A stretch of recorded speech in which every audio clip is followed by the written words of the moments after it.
reading what we're supposed to know. I'm in the middle of shit, so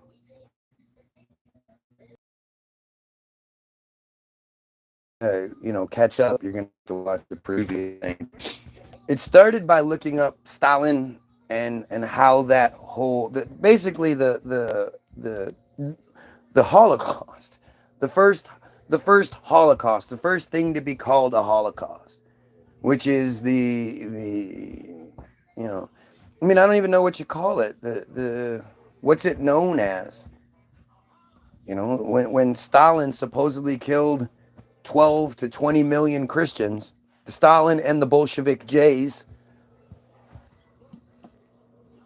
when they killed all these Christians, it's this idea that the 6 million Jays were killed it's bullshit. It doesn't even hold up to scrutiny. It was prophesized, so to speak. It was pre-programmed into the societal consciousness for decades prior to the 6 million number. And there's nothing that supports it. Literally nothing. There were only around 3 million Jays in Europe at the time. So where the other, and most of them escaped here. So this idea that all of them were killed times 2 is just fucking stupid. But we ended up going in a different direction accidentally because it's so fucking silly, because we're reading about this guy named John D. And we find out, right now we're reading about tonsure, which is this stupid haircut. Tonsure is not widely known in antiquity. There were 3 forms of tonsure known in the 7th and 8th century. The Oriental consisted of shaving the whole head. This was observed in Eastern churches, including the Eastern Orthodox Church and the Eastern Catholic churches. Hence, Theodore of Tarsus, who had acquainted his learning in Byzantine Asia Minor and bore this tonsure, had to allow his hair to grow for 4 months before he could be tonsured after the Roman fashion, and then ordained Archbishop of Canterbury by Pope Vitellian in 668. I want to know the 6 million names of these Jays. You won't. But the thing is, it's like the October 7th thing. Literally the only evidence that around 1,100 Jays were killed on October 7th. Whoa. The narrative is that around 1,100 people in Israel were killed. But they claim that it was their people. And the only thing that they do is give you a list of names. A list of names can be created out, Bill Smith, John Smith, Paul Smith. You could just, it's easy to do.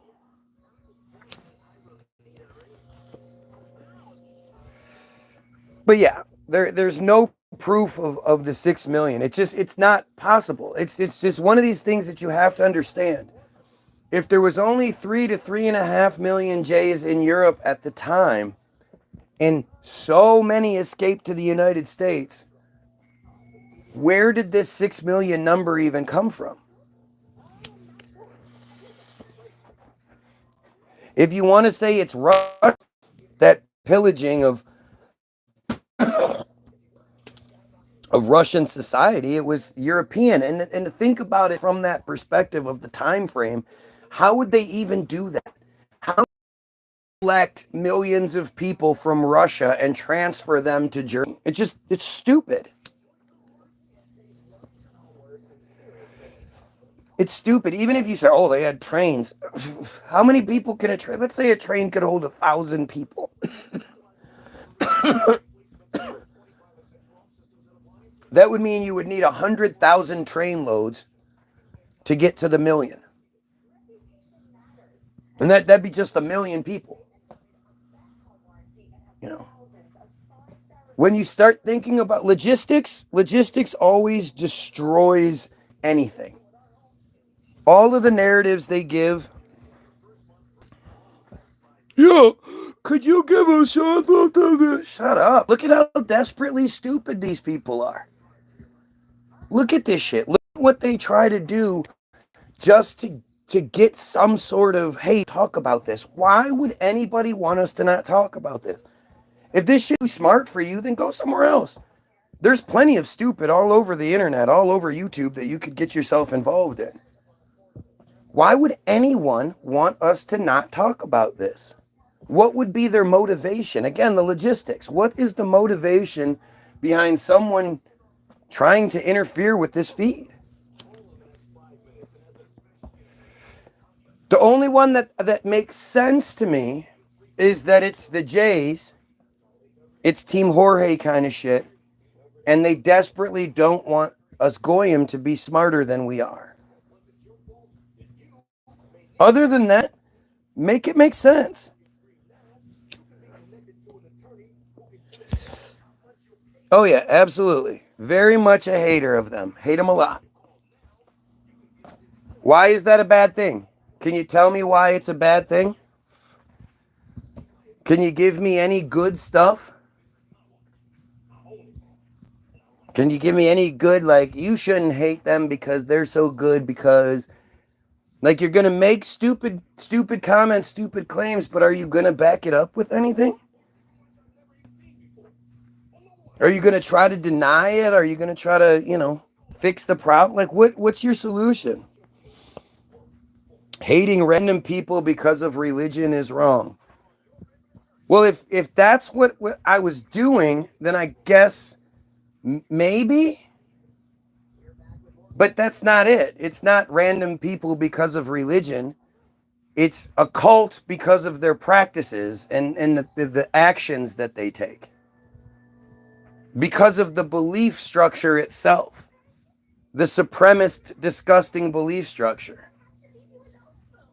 Right? Why wouldn't I hate people who believe that they should cut and suck baby penises?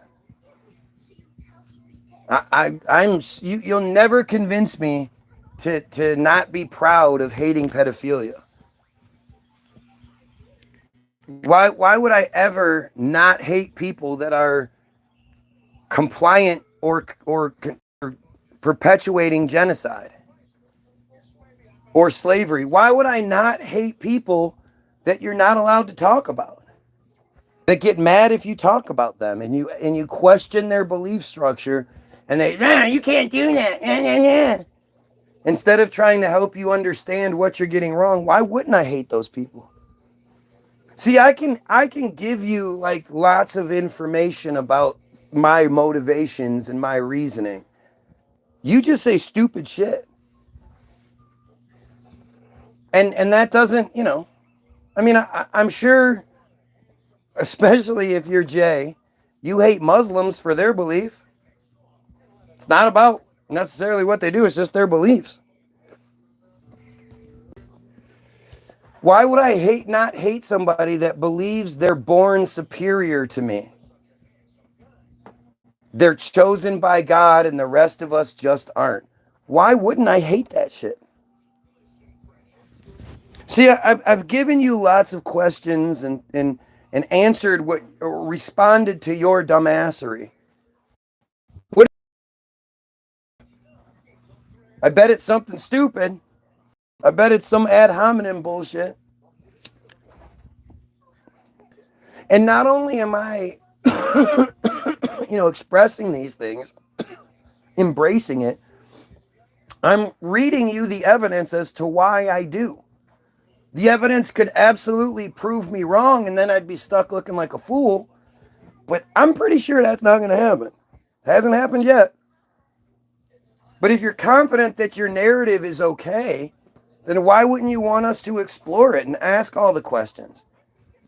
If somebody hates what I'm doing, I want them to tell me why so I can explain it. I don't tell them, oh, you hate me. Well, don't say that. You're not allowed to say that. Come on, that's not nice. But look, this is the stupidity. Big badass thought they would come in here and say some dumb shit, and then it was going to what? What did you think was going to happen? I bet you were hoping I'd just ignore you, like I normally do. But now that I've engaged you and gave you the platform, gave you the floor, you can say whatever you want. Go figure, you're surprised. If you are Jay and okay with it, you are either completely ignorant or you're in on it. Yeah, but it doesn't even matter. It's the belief in the belief that is the problem, right? It's the belief itself that is the problem. The foundation of the belief is that you are born superior to everyone else. And that everything else is the same, where everything else is just goyim. Oh, look, somebody's flying the pedo flag. Let's remove them. Oh, wow, this person actually has 2 subscribers. Usually they don't have any subscribers. But if you fly the pedo flag on my feed, you're going to get removed. Absolutely.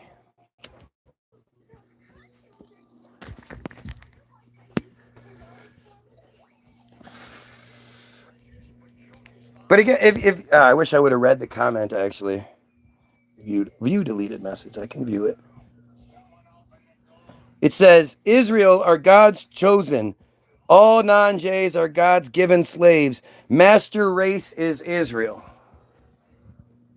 Why would anyone not hate that?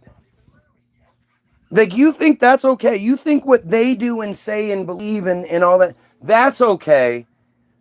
But questioning or hating that is not. Like, how stupid do you have to be? You have somebody that made the fake profile and took the time and effort. Like, somehow they know about my feed. Somehow they come here and say such appalling shit. Israel are God's chosen. All non-Jays are God's given slaves. Master race is Israel. That's what these fuckers believe. Why would anyone be like, yeah, you're right. We are all slaves. Yep, okay, they are the master race. Those ugly little trolls. I mean, I appreciate it so much that this person came in to give you guys the example. Hating people because of religion is wrong. And then they come in and talk about how we are all slaves. That's okay, though, because they're God's chosen people. They're God's chosen. I couldn't have asked somebody to come in and say something more apropos. The flag flyer told the truth. Exactly. That's how they believe. Right? If they believe that shit, why wouldn't you? Once your bullshit gets shown for what it is, you put your fucking cowardly tail between your legs and run away like the bitch that you are. I'm not making you do it. I don't make you. That person easily could have said all those same things without flying the pedo flag. But they chose to. You know, that's their excuse. Knowing if you fly the pedo flag, I'll remove you. You can say, oh, well, I would have said more, but he removed me. Blah.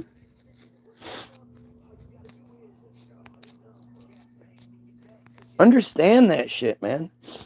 It's not like complicated. It's not as supernatural and beyond explanation and comprehension than, you know, as you're told it is, as you're told to think it is. You're told to think, well, you're just a dumb goyim. You can't figure this out. You don't even figure out your own book. You have to go to somebody else to tell you what your own book says, let alone trying to figure out this or figure out the conspiracy. The conspiracy is too complicated for you. I'll go. How's it going, man? Look at the comments, dude. Person came in a minute ago saying, the J hater is live again. And I said, well, why shouldn't I? Why shouldn't I hate these pieces of shit? And they said, hating random people because of religion is wrong, right? So then one of them comes in and says, Israel, pedo flag, are God's chosen. All non-Jays are God's given slaves. Master race is Israel. Pedo flag, pedo flag. Random religious person comes in and says some pretty appalling shit to validate my response. Why would you hate random religious people? Because they're psychopaths.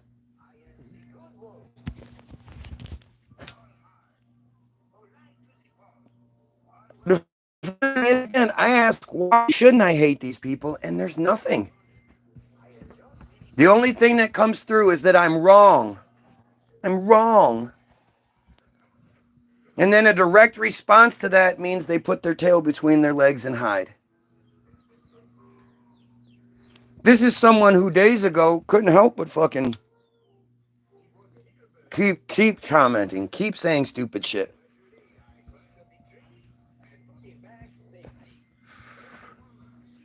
Why do you think this is? Please, somebody tell me what I'm wrong about. You have another one of these dumbasses who was just here telling me I shouldn't read stuff. You shouldn't read the historical network or information. You shouldn't read the evidence. Even though apparently I never provide evidence and I'm just talking out my ass and I'm making all this shit up. Seems pretty strange that this is how this happens. This is how this works.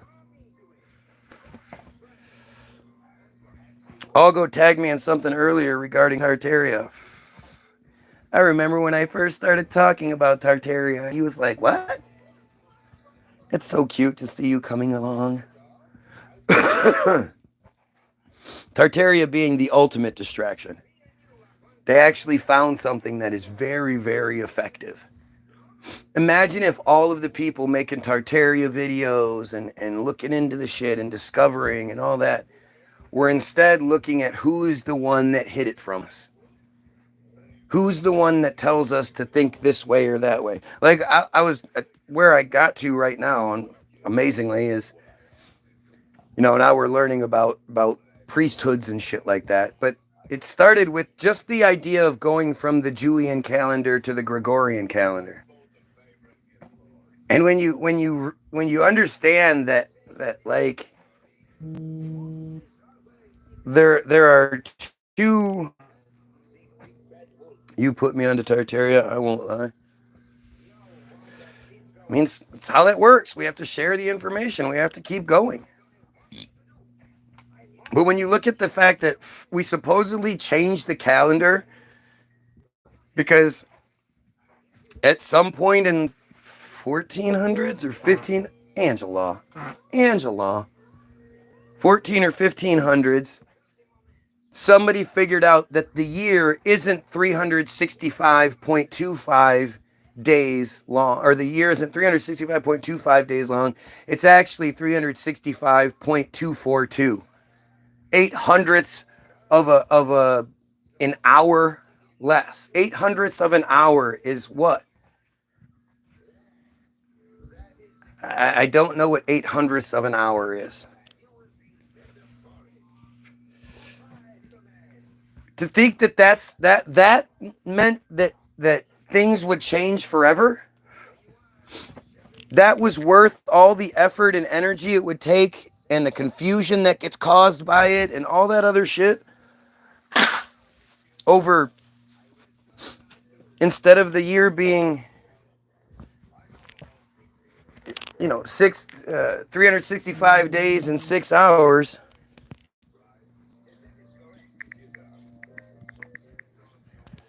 It's 365 days, 5 hours, and like 58 minutes or some shit. That is just fucking stupid. It's stupid. I don't know what else you would call it. Why would you think it's anything but stupid? But the reason we're on this trip, and I'm actually leaving this tonsure thing. I mean, there's so much to read. There's just so much of it. This John D character is incredibly fascinating, but let's go back. So we're going old style and new style dates because we're reading about Vladimir Lenin. Looks like a good guy, doesn't he? That's a face you can trust, right? 13 months is why, but it's not, Algo. That's what you think. That's what you've been taught to think. But that's not what it is. It's not why we went from the Julian calendar. It's because of literally 0.008 less 800ths of a 800ths less of an hour, or I mean, I don't know. Again, we're talking about like 2 minutes or some shit. I don't know. But they say that if every century that passes, you add a day to the calendar. So I mean, I don't. What does that even equal? That's such a minuscule percentage. You know, by the time you get to 13 centuries, 1300 years, that's 13 days. It's just, what? It's fucking stupid. But, you know, so many of us believe that the 13-month calendar and the missing astrological sign and you know, the months were all the same. But, you know, the year beginning and starting was March 25th instead of January 1st. And we believe these things, but most of us haven't even looked into them. We heard the narrative, we liked it. We thought, yeah, they're lying about this or that, so they're probably lying about that too. Did you know there were 13 signs and 13 blah blah? That's what we do. But according to the narrative, it's because of somebody realizing that the day is, or the year is a few minutes less than 365 days and 6 hours that we thought it was. That is fucking wild, man. Seriously, that is fucking goofy. But we're reading about Vladimir Ilyich Ulyanov, better known as Vladimir Lenin. Why do they always have multiple identities? You know, even Netanyahu, his name is like Milanovich or something like that. Like, it's crazy. So they couldn't find that out then, but we lost the tech to go to space. Or so they could find it. Right. That's always my argument. Whenever you see these historical narratives, of which we were just reading, you know, we're reading about John Dee from the 1500s, and we learned about his grandfather and his mother and his father, and he turned down a job offer and all these goofy things. In the 1500s, we know about that. But when it comes to the greatest achievement known to man, us going to the moon and coming back, the telemetry data, the proof, the nuts and bolts as to how we did it, the logistics of it, well, we lost that. But trust me, the narrative from 1500 is spot on correct. Better known as Vladimir Lenin, was a Russian revolutionary, politician, and political theorist. He was the first head of government of Soviet Russia from 1917 until his death in 1924, and of the Soviet Union from 1922 until his death. Dude was only 54 years old when he died, huh? As the founder and leader of the Bolsheviks, Lenin led the October Revolution, which established the world's first socialist state. There's nothing has ever been socialist. Maybe that's what it was back in the day, when they could build all those amazing things. All the Tartarian stuff seems like maybe that was socialist.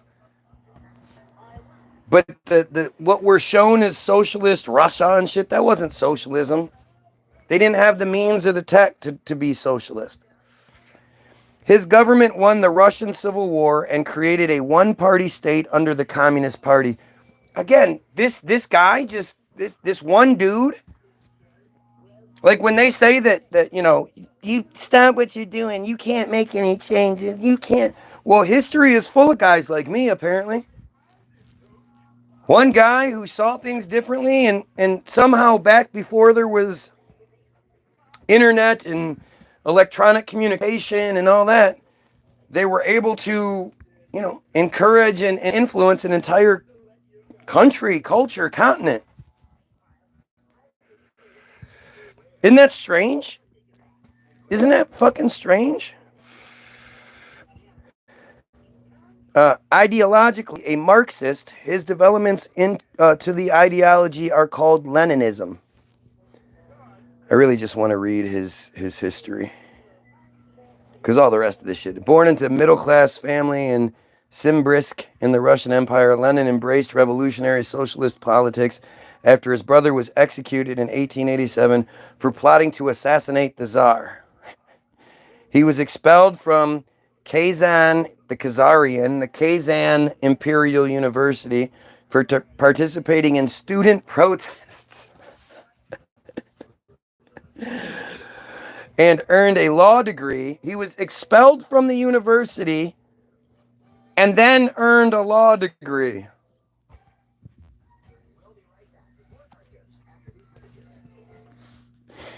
A law degree before moving to St. Petersburg in 1893 and becoming a prominent Marxist activist. 1897, Lenin was arrested and exiled to Siberia for 3 years. Jeez, how would anybody live in Siberia back then? Lenin was old school Antifa. No. I mean, yeah, I don't know. Antifa's just stupid. I'm not a part of that shit. He was arrested and exiled to Siberia for 3 years. Siberia is just incredibly cold. And how did they build anything in Siberia?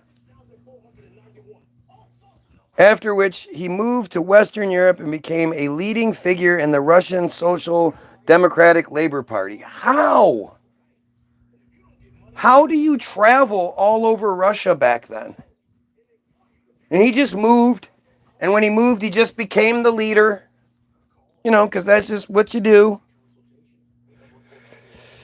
In 1903, the party split between Lenin's Bolshevik faction and the Mensheviks, which again, the Mennonites, these are all just J factions. With Lenin advocating for a vanguard party to lead the proletariat,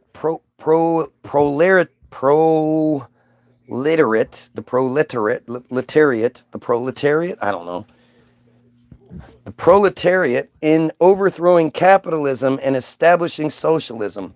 Lenin briefly returned to Russia during the Revolution of 1905. This is just goofy. Again, this is like a stupid story. Wikipedia is like a bunch of book reports, but they're based on fucking fantasy. But that's what they give you, just book report information. If you were going to write a report, this is the stuff. You basically copy this, just change things up, use some different words, change some positions of paragraphs, and then you'd have a good fucking report. During the First World War, he campaigned for its transformation into a Europe-wide proletarian, I guess, revolution. After the February Revolution of 1917 ousted II, Lenin returned to Russia and played a leading role in the October Revolution, in which the Bolsheviks overthrew the provisional government. They just did.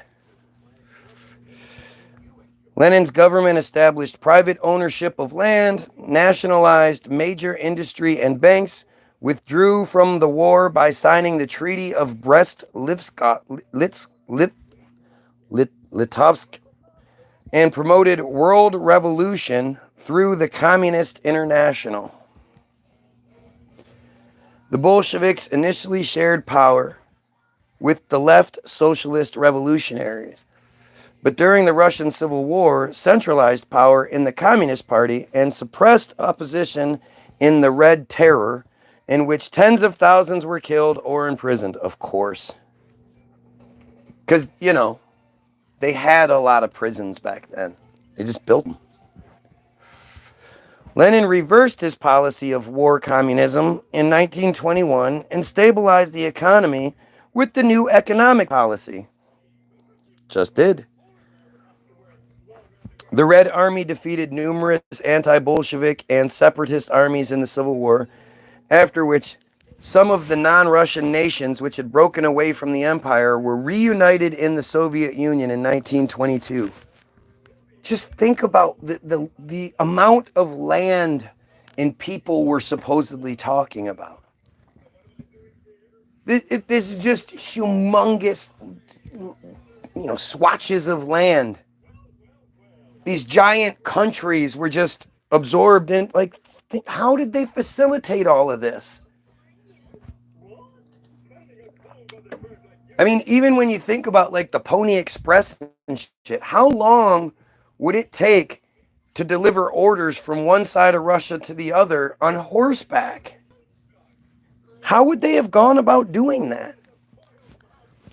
By the time the orders got there, and then they were received, and then the confirmation was then sent back, how long did that take? How many months would that have taken?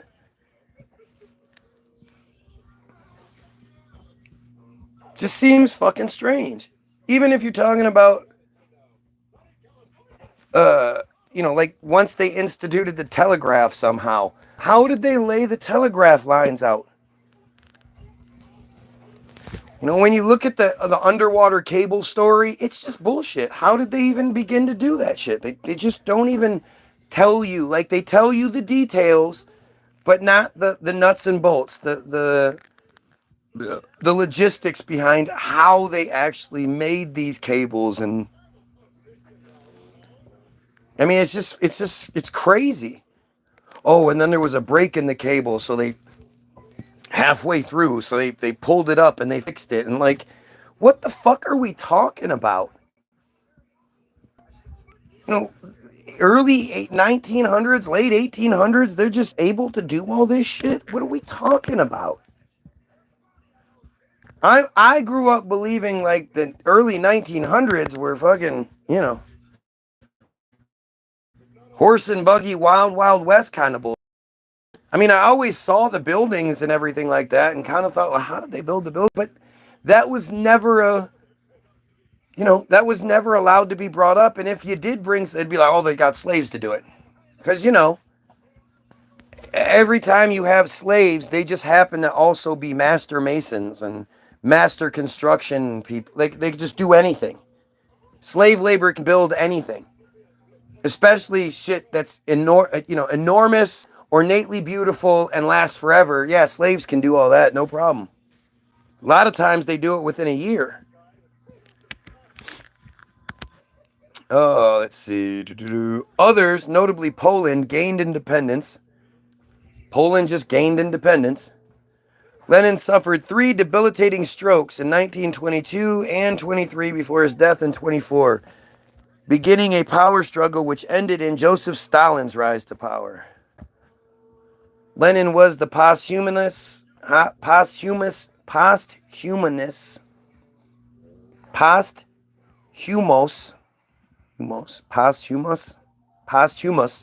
subject of a pervasive personality cult within the Soviet Union until its dissolution in 1991. Under Stalin, he became an ideological figurehead of Marxism-Leninism and a prominent influence over the international communist movement. A controversial and highly divisive figure, Lenin is praised by his supporters for establishing a revolutionary government which took steps towards socialism, while his critics accuse him of establishing a dictatorship which oversaw mass killings and political repression against the anti-revolution forces. Today he is widely considered one of the most significant and influential figures of the 20th century. Oh my God, are we serious? Lenin, on the left, age 3 with his sister, Olga. Yeah. Why the fuck not? Why wouldn't you have pictures of baby Lenin? Of course. Lenin was born Vladimir Ilyich Ulyanov, I don't know, in Strelikskaya,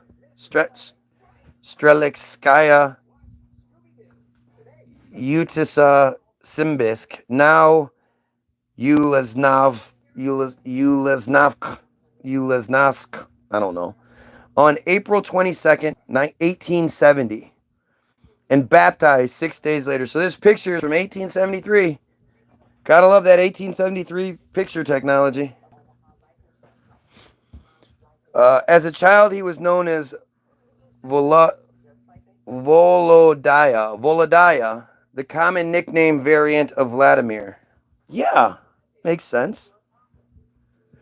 He was the third of 8 children, having 2 older siblings, Anna, born in 1864, and Alexander, born in 1866. They were followed by 3 more children, Olga in 1871, Dmitri in 1874, and Maria, born in 1878. Funny, good thing that his parents happened to name all their children extremely common names. Anna, Alexander, Olga, Dmitri, and Maria, and Vladimir. Totally makes sense. I was just going to say. Two later siblings died in infancy, of course.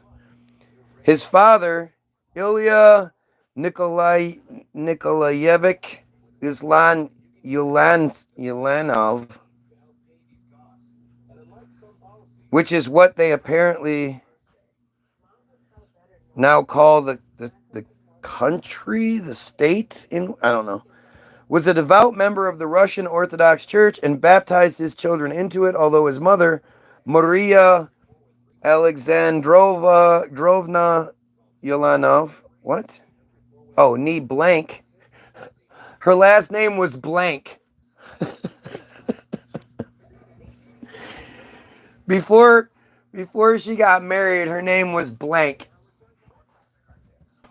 A Lutheran by upbringing, was largely indifferent to Christianity, a view that influenced her children.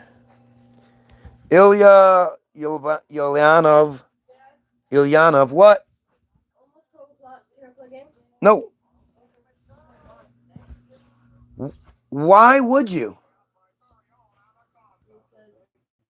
It's a school day regardless, right? Yes. Was from a family of former serfs.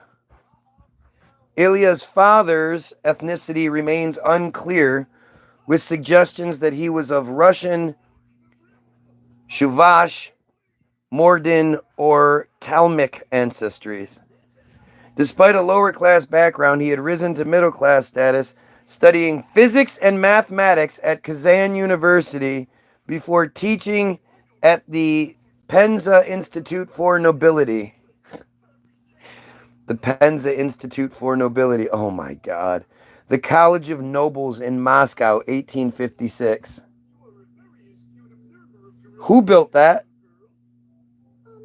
Those people on the horses and with the little buggy things, always dressed like it's super cold. They built that giant. I don't even know how many stories that has to be. Really?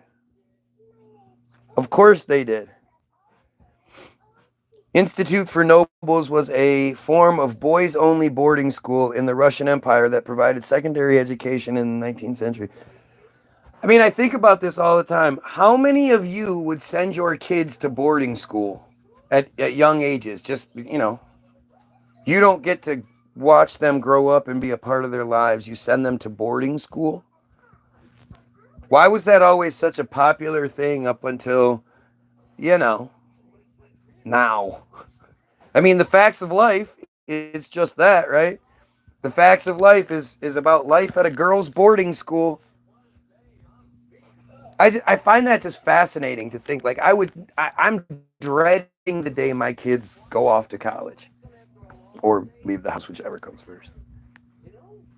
I dread it. I can't imagine just being like, okay, little 7-year-old, go on and go to the boarding school. I'll see you in a few months or years if that's how it works out.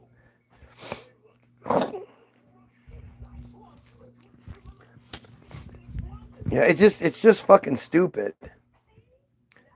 Boarding school in the Russian Empire that provided secondary in the 19th century. It was similar to a high school or gymnasium. A high school or a gymnasium. What's up, Karen? I was hoping you'd show up today.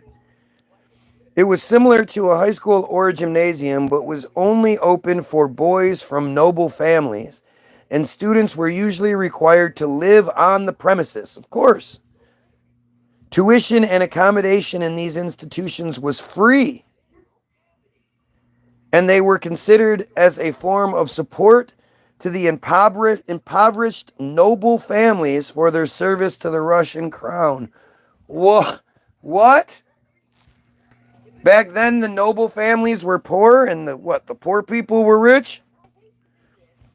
The first institute for nobles was opened in Moscow in 1833. In 1838, the second gymnasium of Vilna, in what is now Lithuania, was recognized as an institute for nobles. In 1843, the Penza Institute for Nobles was opened, followed by an institute in Nizhny Novgorod. Oh, hey, I didn't see you went back. I just got back. So we needed food.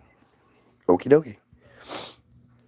In 1844, there was also an institute for nobles in Warsaw. Many of these institutes for nobles were closed in 1863.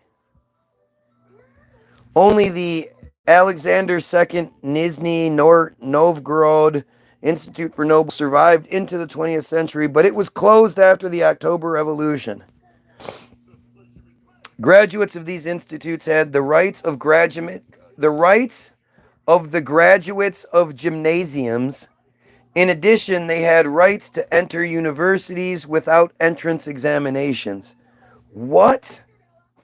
Again, this is from 1856. This is a drawing of it because, cameras were available back then, but they just didn't take pictures of buildings. They drew them instead. Who the fuck built this thing?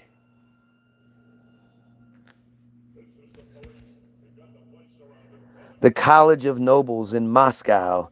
Isn't it strange how it looks just like so many buildings in the United States, in Europe, in Greece, in South America?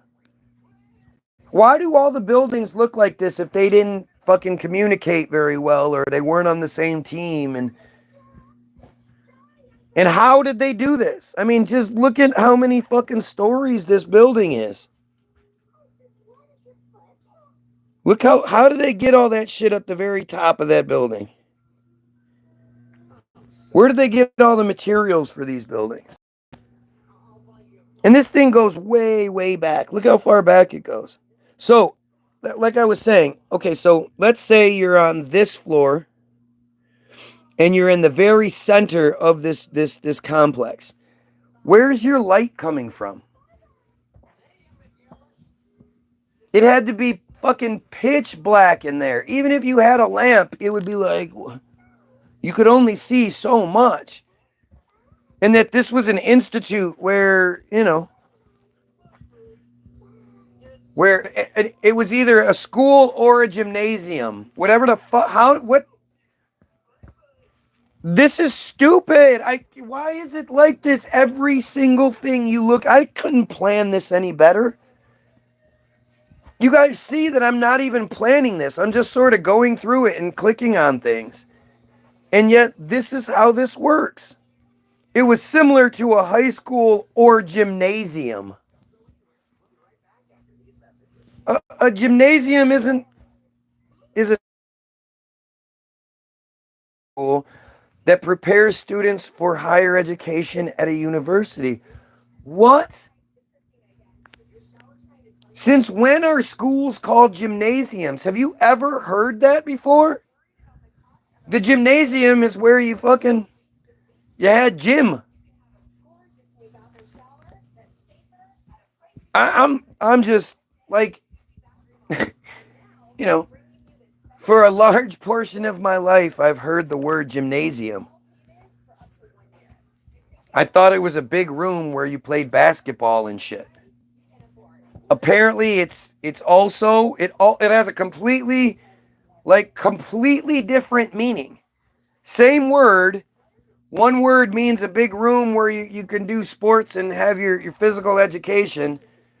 Another means a secondary school that prepares students for higher learning. What the fuck are we talking about?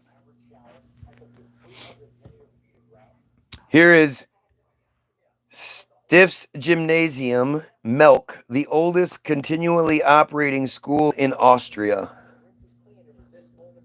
Yep. Someone just built that shit. What? Look at it. Look how big it is. On top of the fucking hill. Stiff's Gymnasium is a Roman Catholic Benedictine-run gymnasium located in Melk, Austria. The gymnasium is located within and run by the well-known monastery Melk Abbey, founded in the 12th century. The 11th. How did they heat it? Oh, it's a great question. That's another. But that's what I'm saying. Like when they were talking about Lenin being exiled to Siberia. How did anyone live in Siberia back then? How did they build anything in Siberia? How did they put things into the frozen tundra ground? The prisons. How did they build any of that shit? But places like this, to this day, even if you go around, if you go to like your Capitol building in whatever town you live in, and you go ask them, how do you guys heat this place? How do you guys keep this place chill in the summertime? They don't know. They're not going to tell you. Austria blew me away, man. Yeah, I would imagine it's full of all kinds of old world shit that just doesn't make any sense. How do they heat these giant complexes? No chimneys, no fires. Or they will have the chimney. It'll be one of those huge chimneys that they say had radium in them. They had the radium chimneys. Or the radium furnaces and shit. Do you know how much energy that would take to heat that place? Especially in the winter time. There's snow all over the place. Half the year is fucking wintertime. Craig geothermal, AK underground. Yeah. How? Why the fuck we don't use geothermal power to this day seems strange to me. If there really is all this underground lava and shit everywhere, geothermal is a completely renewable resource that should be easily tapped into and would essentially make things free.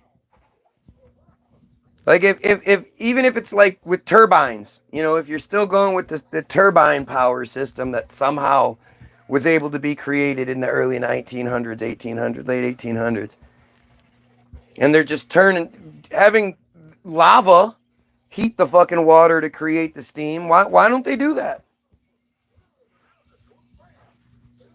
Oh, it requires nuclear rods and Fukushima and all that other bullshit. Remember Fukushima? Remember how Fukushima was going to be responsible for everyone dying and blah, blah. They sure did cover that shit up, didn't they? That shit went away.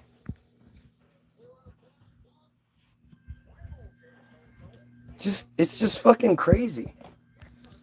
This is fucking crazy.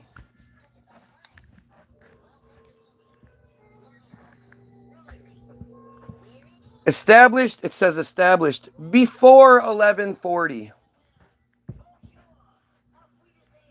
The earliest documents providing the existence of a medieval monastic school at Melk Abbey are a parish register and some parchment scraps dating back to about 1140 and 1160 respectively.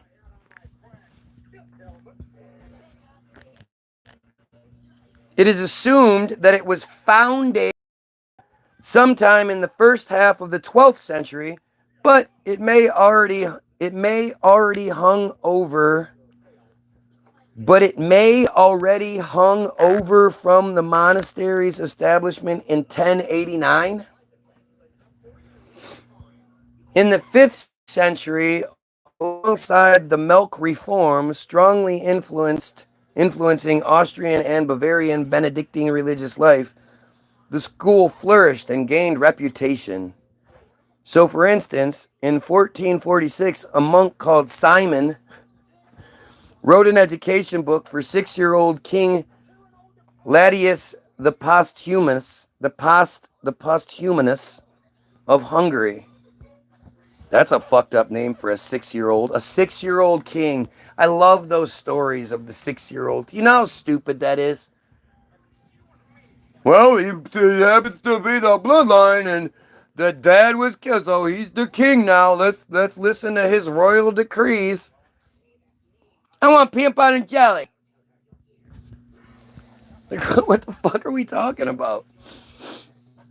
However, starting around 1530, and mainly caused by the onset of the Protestant Reformation in the Habsburg Empire, the abbey suffered from dramatic lack of personnel, and so did the school. In 1566, there were only 6 clergymen. Only 6 clergymen kept that fucking place running?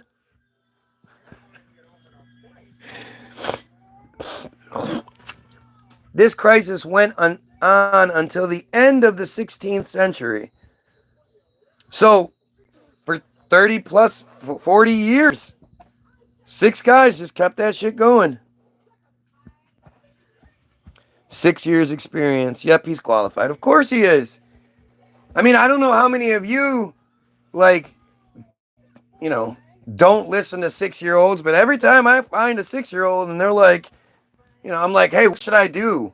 What would you like me to do, sir? And they're like, oh, well, let's plan a reformation. Let's plan a revolution. I want to attack this place. Here, let me lay out my religious. Give me my crayons.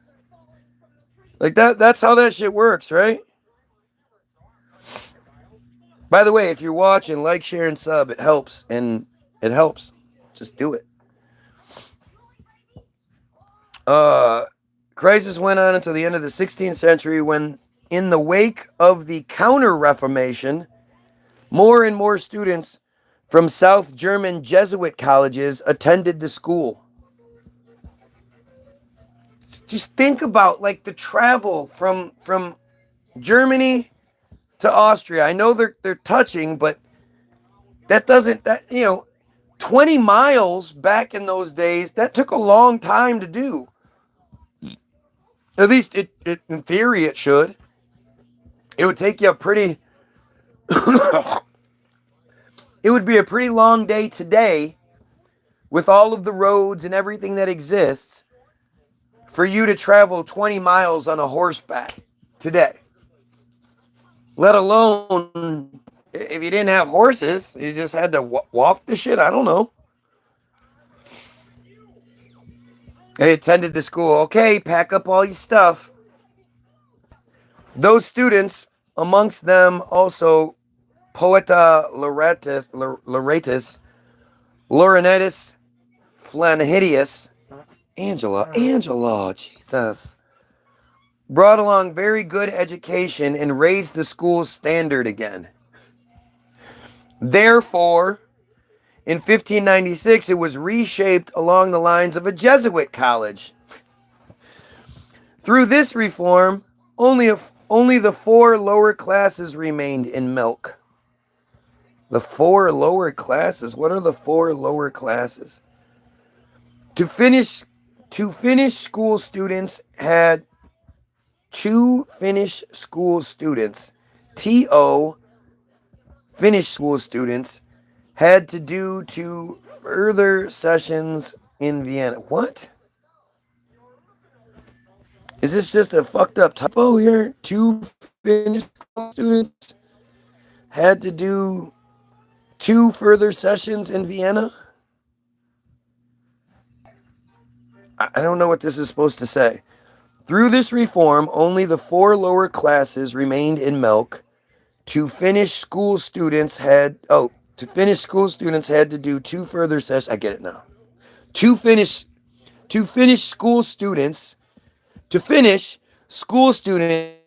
had to do 2 further sessions in Vienna. Got it.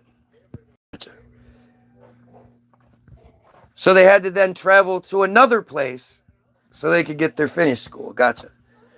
In 1707, Abbot Berthold Demarter converted the school into a full contemporary gymnasium. In 1707, the abbot Berthold Dietemer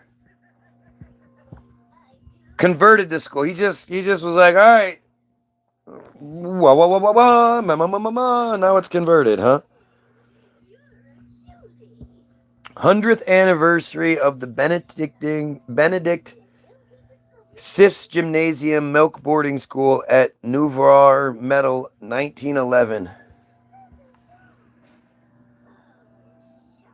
Look at that shit. And then on the other side. So that's what we're supposed to believe, right? These people in their loincloths, and I guess with smoke all around their feet, sat in these large buildings made of marble, while kids in loincloths sat there and listened to them. So peasants didn't have the resources to complete higher education. Of course not. Starting from the beginning of 1781-82 season, the Stifts Gymnasium, due to Empress Maria Theresa's education policies, was referred to as Gymnasium Publicum, a type of school that was partially open to the public. In 1787, Joseph II relocated it to Sankt Pölten since he had made the city a Dionysian town 3 years before and thus wanted to have an appropriate school too. He moved the entire place?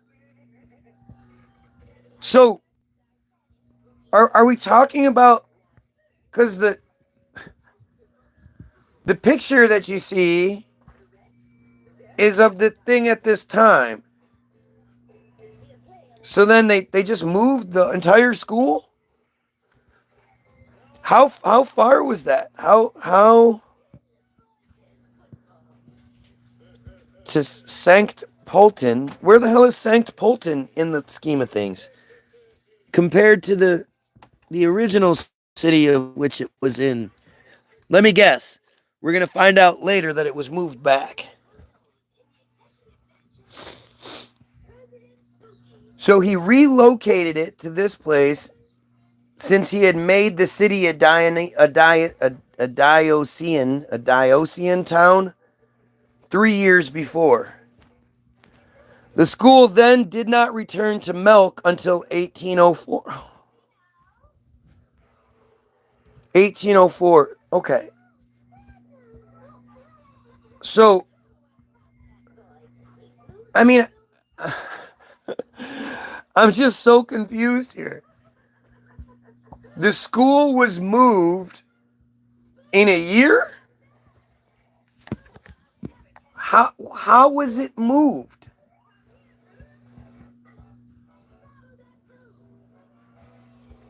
I'm just, it's just so stupid. It like hurts your brain. But you have to regurgitate this.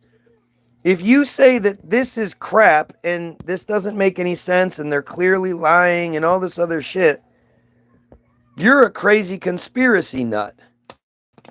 You should be locked up. You should be arrested. You shouldn't say anything. You should just believe that in 1787, this one abbot had the power to move an entire fucking gymnasium from one town to the... I don't even know how far the distance is, but I'm assuming it's not like... the whole concept is stupid. How do you move a school? Just brick by brick.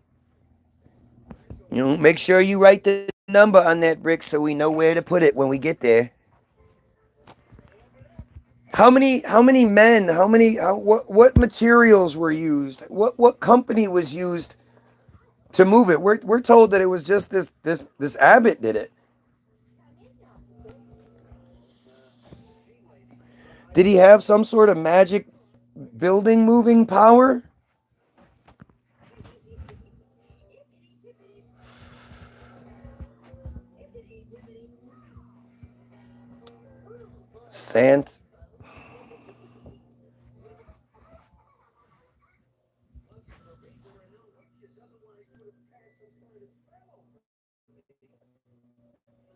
Saint Polten is the capital and largest city of the state of Lower Austria in northern Austria, with 15,538 inhabitants as of 2020.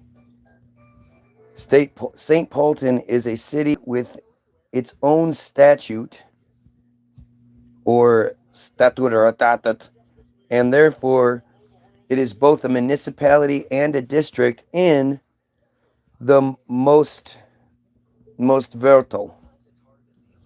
Due to its cultural status, it has recently enjoyed an increase of visitors passing through St. Polten on their way to Vienna. So this is in Bavaria.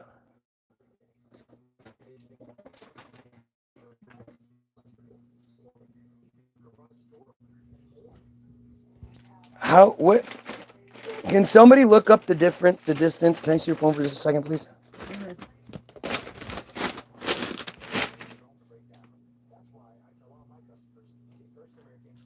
Okay. St. Polten to Milk.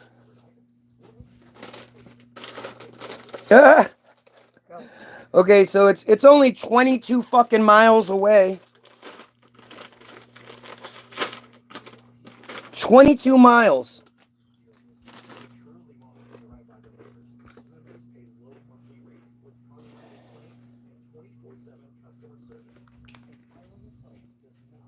That's just fucking weird.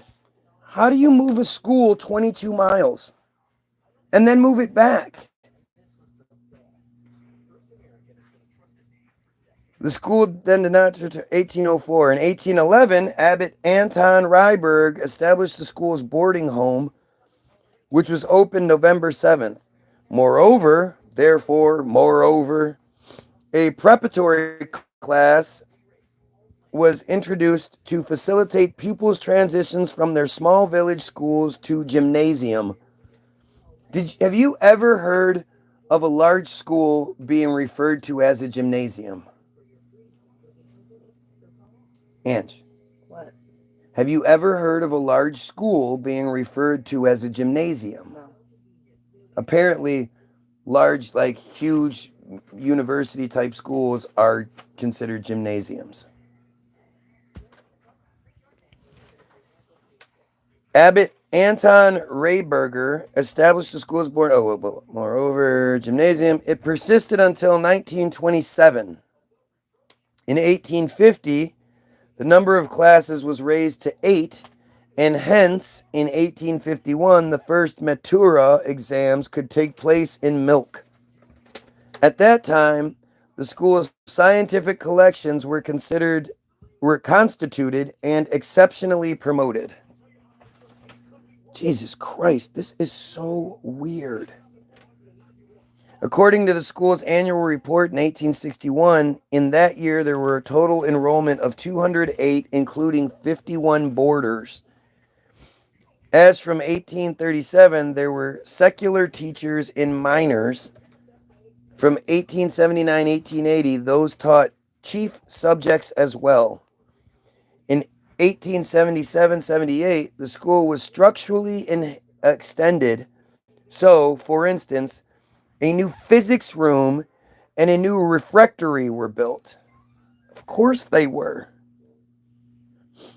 Gotta love those the physics of the 1870s. The physics room. In 1905, the Episcopal Seminary of Milk was unclosed.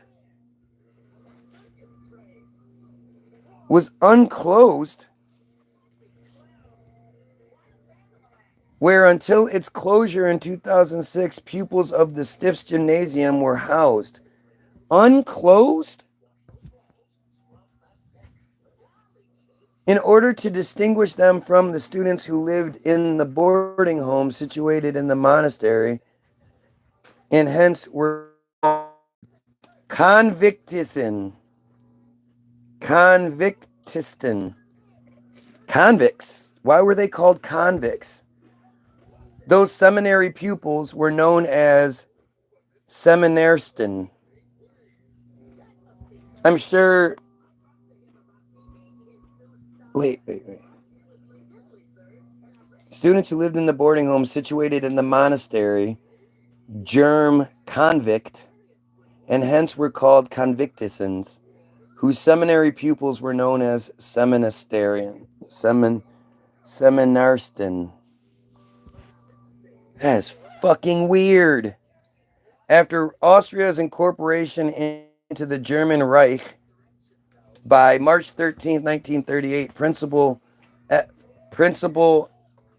Fr. Willem Scheier was deposed and replaced by the Nazi-affiliated Fr. Kolsten Schokio.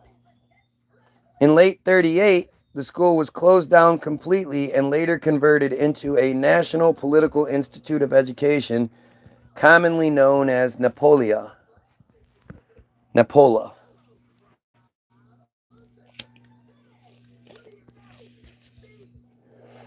The fact that I just accidentally stumbled into this shit is just fascinating. It's fascinating. After some reconstruction and cleaning work was done, it was possible to restore school life as early as by September 1945. In 1966, the annual student exchange... Angela, Jesus. The annual student exchange program to St. John's Preparatory School in Collegeville, Minnesota, also operated by a Benedictine abbey, St. John's, was established and is currently still operating. With appreciably declining enrollment numbers, Stiff's Gymnasium was declared coeducational, admitting girls as well, by the session of 67-68, and a modern language branch, focusing on French, as opposed to the classical branch, Humanister or Alta Praxis, focused on the teaching of Latin and ancient Greek, was adopted. In 1972, Abbot Reginald Zupanik appointed Ernst Wegschneider principal. Thereby, the office was held by a layman for the very first time. Since 1973, all teachers at Stiff's Gymnasium were publicly funded, posing a markedly financial relief for the school. Wow, that is fucking crazy. Notable alumni. Gregor Warner, 1693 to 1766, was a composer. Johann George Albregister, 1736 to 1809, was a musician. Friedrich Helm was a dramatist and poet. August Sinkard von Schnagelberg was an architect. Karl Werner was a theologian. Karl Zeller was a composer. Karl Katsky, political theoretician and philosopher. Carl, huh? Lots of Carls. I'm well, thank you. I have two questions. One, do you offer services for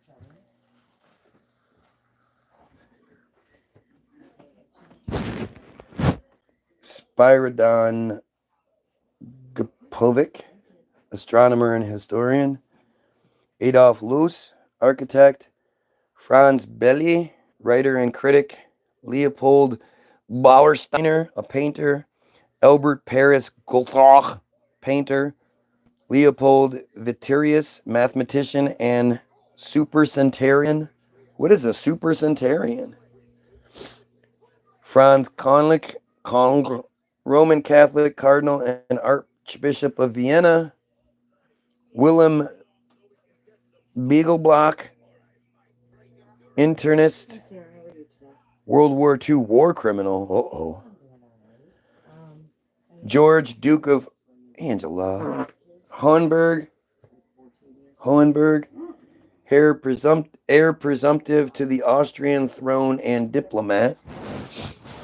Joseph Hader, comedian and actor. Otto Lechner, musician. Hermine Hasselbrock, mezzo-soprano. Man, this gymnasium had a huge range of alumni. They taught a lot of things there.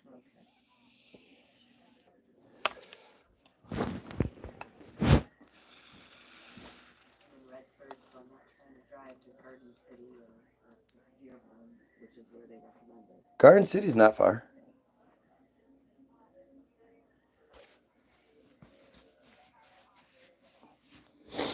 This is crazy. This is just crazy. So we got stuck on the Institute for Nobles for a minute.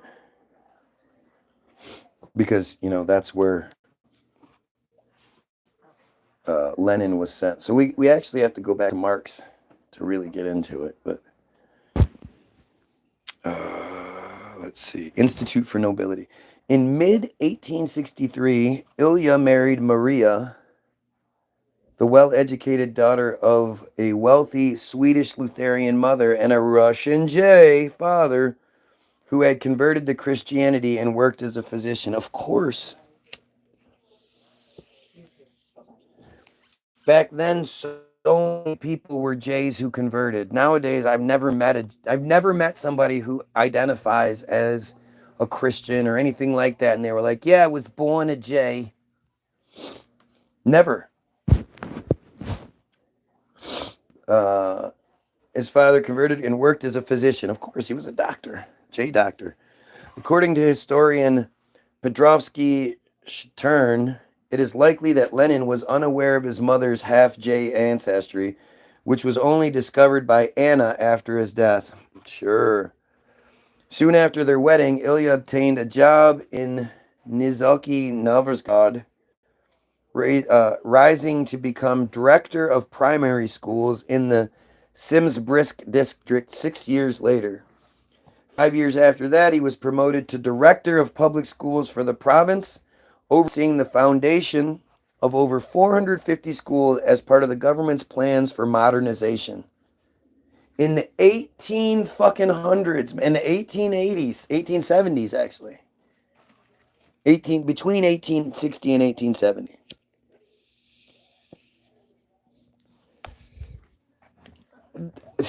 You guys buy this? How did they communicate between 450 schools? What was it like back then? I'm so fascinated by late 1800s communication skills, mid to late 1800 communication skills, and how they were able to do it. foundation of 450 schools. Get the fuck out of here. And of course, those schools are probably these giant palaces and shit. Gymnasiums. Gymnasium equals schools in Germany, Scandinavia, and Central Europe that prepares pupils for a university entrance. Right, we discovered that. We discussed that.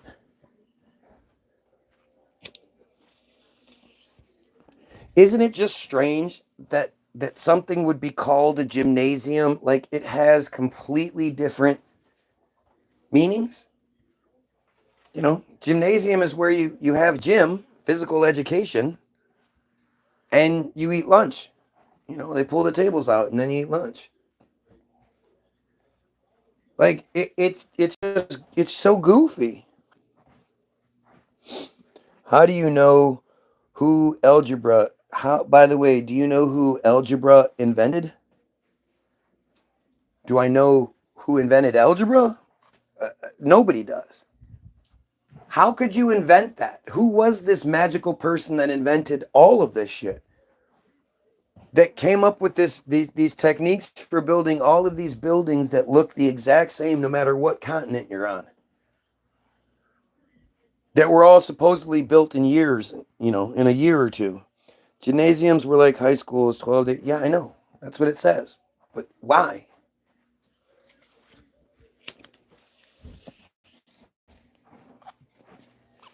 It's stupid. In January 1882, his dedication to education earned him the Order of St. Vladimir, which bestowed on him the status of hereditary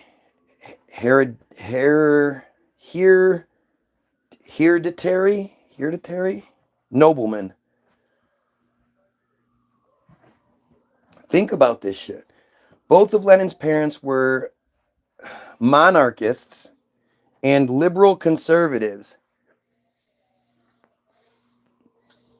Yeah, because the J ancestry is hidden, of course. This kind of shit is just fascinating. But it's also just a huge distraction because how many times have I mentioned the genocide taking place right now? The genocide the pedophile Israelis are committing right now. Right now. They're dropping bombs on children right now. Not once. And that's on me. But it's okay, I guess, to learn why, and I don't know. Like I'm fascinated by all this, even though I don't believe it, and it's more fascinating to see this bullshit we're supposed to leave.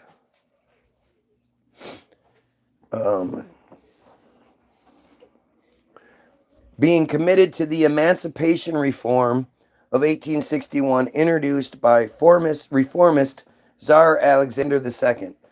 They avoided political radicals, and there is no evidence that the police ever put them under surveillance for subversive thought. The police had surveillance like what? Every summer they holidayed at the rural manor in Kokushkino.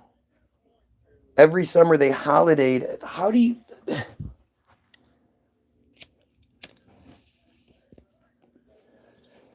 Again, just these thoughts of these, you know, these people back then were holidaying for the summer in these foreign places. You're not even going to get any sort of anything from here. Oh, here we go. Lenin's family owned an estate here, which had been inherited from his family's maternal line, the Blank family, because they're the Blanks.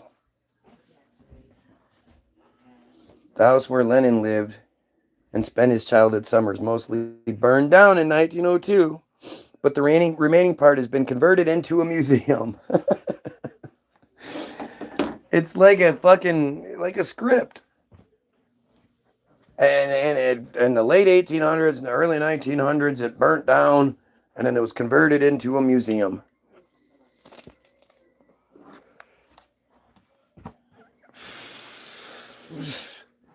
Among his siblings, Lenin was closest with his sister Olga, whom he often bossed around. He had an extremely competitive nature and could be destructive, but usually admitted his misbehavior.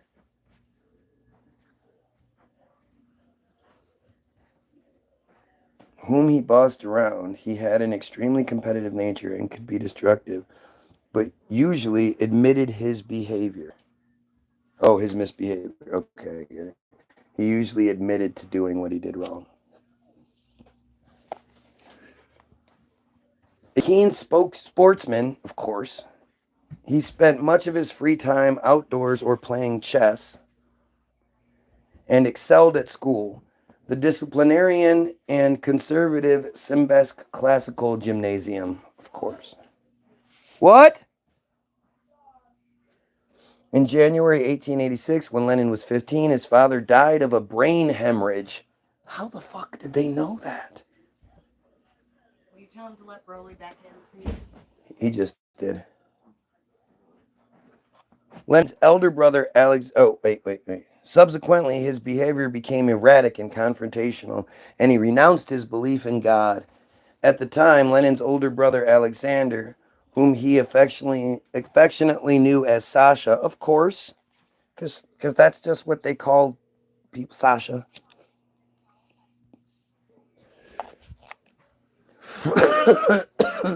Was studying at St. Petersburg University.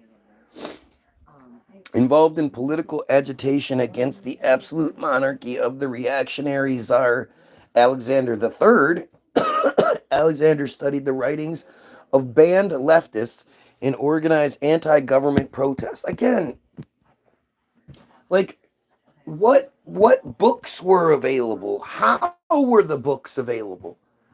I'd love to know how books were published prior to the invention of the linotype in the 1800s. You let him in, right? Hey, did Broly come in? Let him in. Don't walk away. Just let him in. He joined. Huh? Let Broly in. Thank you. He joined a revolutionary cell bent on assassinating the Tsar and was selected to construct a bomb. Before the attack could take place, the conspirators were arrested and tried, and Alexander was executed by hanging in May of 1887. Despite the emotional trauma of his father's and brother's deaths, Lenin continued studying, graduated from school at the top of his class with a gold medal for exceptional performance, and decided to study law at Kazan University. Here he is in 1887.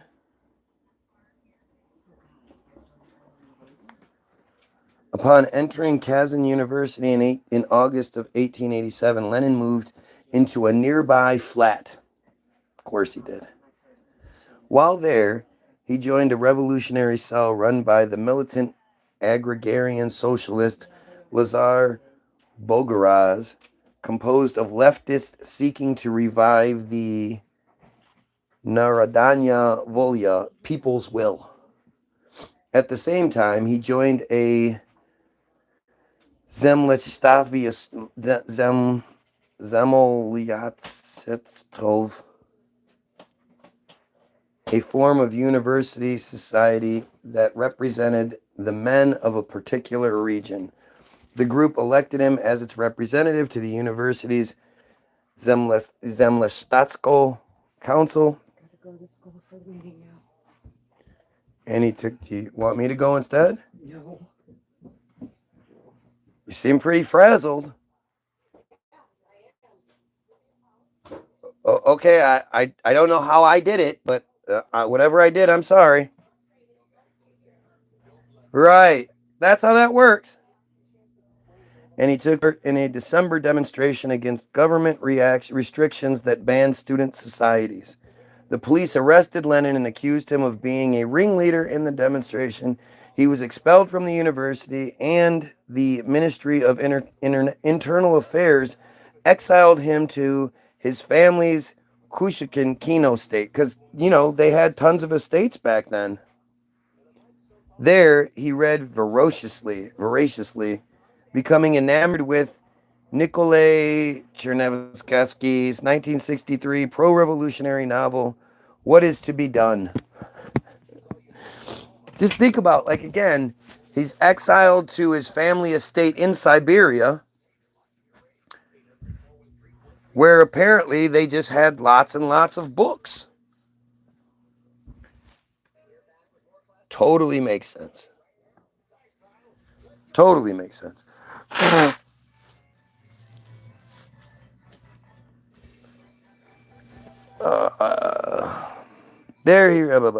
Lenin's mother was concerned by her son's radicalization and was instrumental in convincing the Interior Ministry to allow him to return to the city of Kazan, but not the university. Are you fucking kidding me here?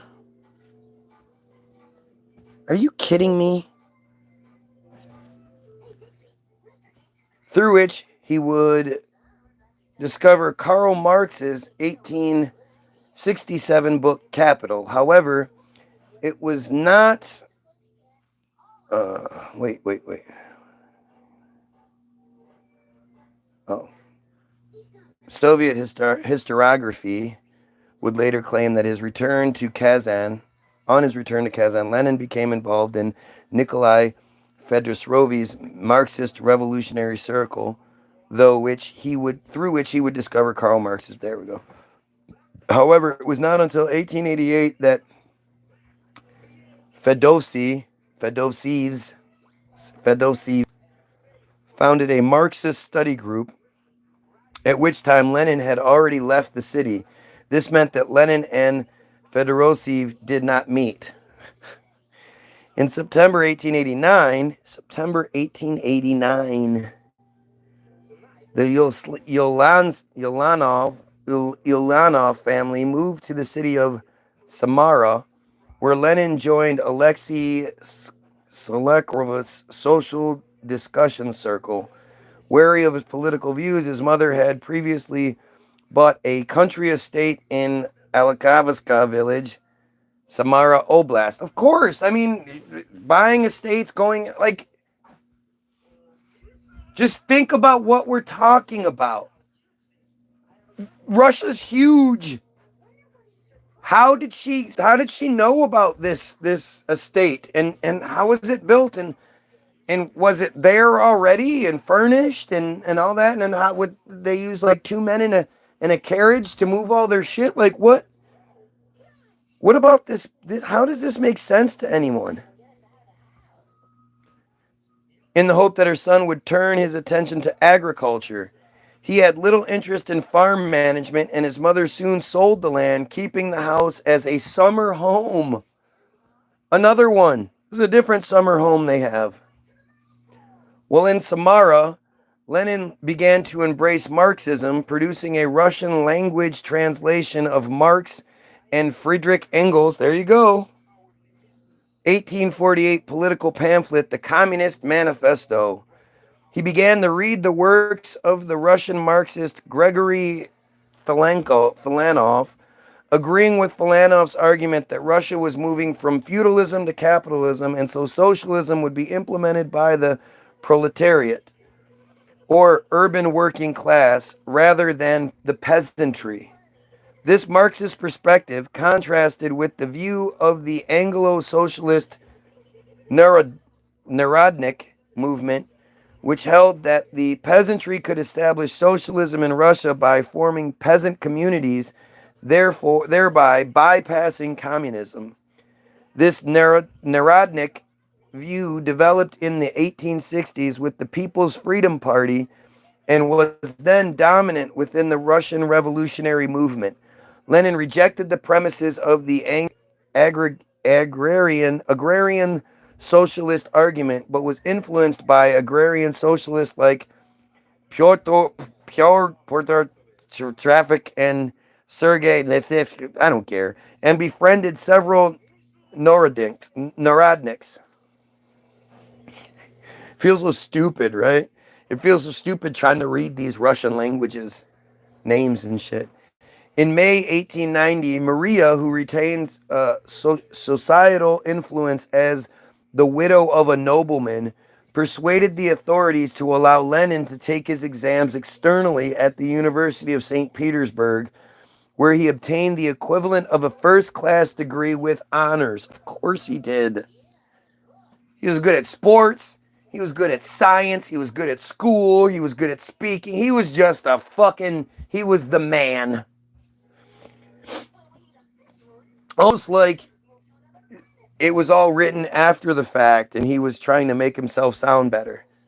Or they're trying to make him sound better. Because what evidence do you have of this fucking individual?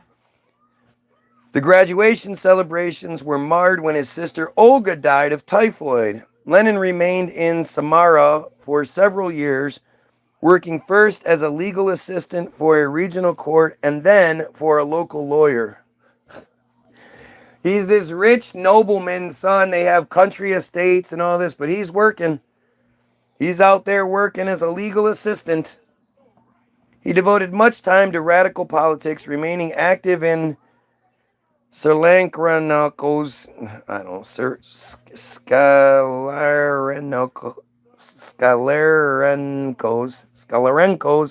group and formulating ideas about how Marxism applied to Russia.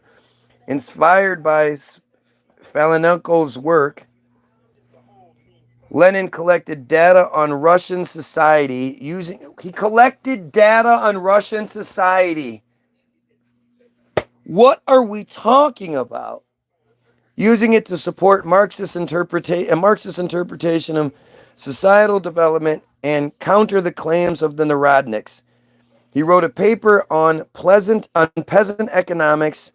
It was rejected by the liberal journal Russian Thought.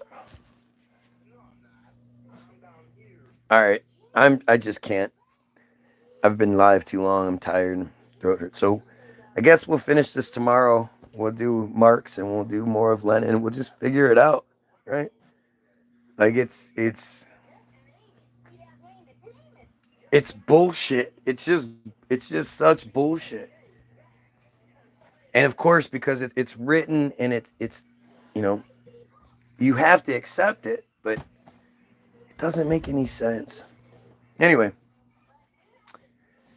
free download, www.the-bilderberg-group.com. The link to Hollywoodism, which is why we believe all of this shit. It's Hollywoodism.